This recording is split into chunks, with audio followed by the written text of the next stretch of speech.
لبيك اللهم لبيك لبيك لا شريك لك لبيك. Fase pemulangan jemaah haji Indonesia dari Tanah Suci resmi dimulai. Sebanyak 388 jemaah kloter UPG 1 Makassar menjadi rombongan pertama yang diterbangkan. Mereka berangkat dari Bandara Amir Muhammad bin Abdul Aziz Madinah pada Rabu 11 Juni 2025 dini hari tadi.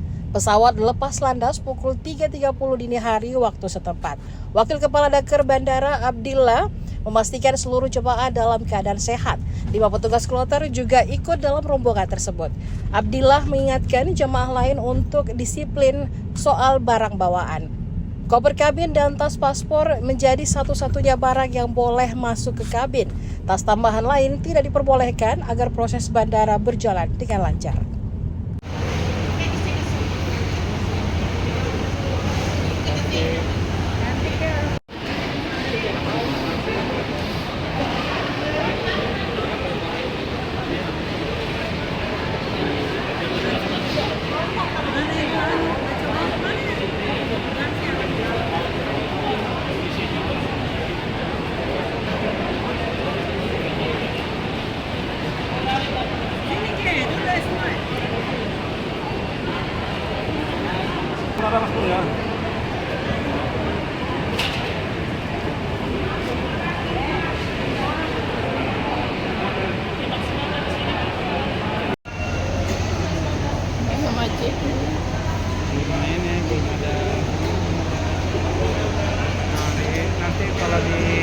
Download Tribun X sekarang, menghadirkan lokal menjadi Indonesia.